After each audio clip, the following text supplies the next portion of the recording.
फिक्र डाक टिकट के सम्मान की। जरा सोचिए आपको कैसा लगेगा जब कल गैंगस्टर छोटा राजन अपनी आत्मकथा लिखे और उसमें बताए कि उसके नाम पर एक बार डाक टिकट जारी हो चुकी है।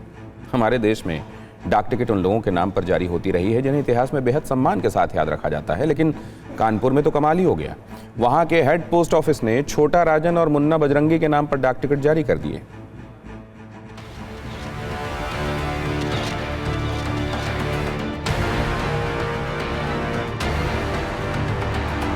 मिलिए छोटा राजन से। इनके उपलब्धियों की सूची में कई कारनामे हैं। सिनेमा का टिकट ब्लैक में बेचने से लेकर उगाही, तस्करी और हत्या तक। और ये ठहरे सुपारी किंग मुन्ना बजरंगी। अब इस दुनिया में नहीं हैं, लेकिन बजरंगी गैंग के शूटर्स की कुख्यात कहानियां अपराध की दुनिया में अमर हैं। तो क्या किसी गुंडे या माफिया के नाम पर डाक टिकट छापा जा सकता है? हाँ, अगर डाक विभाग की मेहरबानी हो तो ऐसा संभव है। कानपुर के प्रधान डाकघर से 5 रुपए वाले 12 टिकट छोटा राजन के नाम पर और 5 रुपए वाले 12 टिकट मुन्ना बजरंगी के नाम पर जारी किए गए हैं। इसके लिए बाकायदा 600 रुपए की फीस भी जमा की गई है। हमने डाक विभाग से पूछा कि ऐसा कैसे हो गया। भारत सरकार की एक स्कीम है जिसमें आप डाकघर स्वयं आकर के अपना कोई आईडी दे करके या अपने किसी मित्र परिचित घर वालों का हार्ड या सॉफ्ट कॉपी में फ़ोटो दे करके 300 रुपये दे करके एक डाक टिकट जारी करा सकते हैं।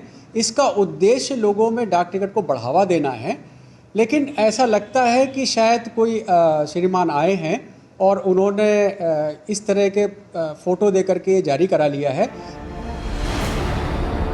डाक विभाग जिस माई स्टैंप योजना का जिक्र कर रहा है वो 2017 में शुरू की गई। इस योजना के तहत आप सिर्फ 300 रुपए जमा करके अपनी या अपने परिजनों की तस्वीरों वाले 12 डाक टिकट जारी करा सकते हैं। इन डाक टिकटों का इस्तेमाल करते हुए आप कहीं भी चिट्ठी भेज सकते हैं। लेकिन सवाल उठता है कि डाक विभाग से यह गलती हुई कैसे? माफिया मुन्ना बजरंगी की तो हत्या हो चुकी है, जबकि नियम के मुताबिक किसी जीवित व्यक्ति के नाम पर ही इस योजना के तहत टिकट जारी किए जाते हैं। माई स्टैंप योजना के तहत डाक टिकट जारी कराने के लिए एक फॉर्म भरना पड़ता है, जिसके साथ फोटो भी जमा करना होता है। आधार कार्ड और वोटर कार्ड दिखाना भी अनिवार्य होता है। इसके अलावा वेबकैम से फोटो भी खींची जाती है। छोटा राजन जेल में है और मुन्ना बजरंगी मर चुका है, तो डाक विभाग में उनके नाम से आवेदन किसने किया और डाक विभाग ने इसका सत्यापन कैसे कर दिया?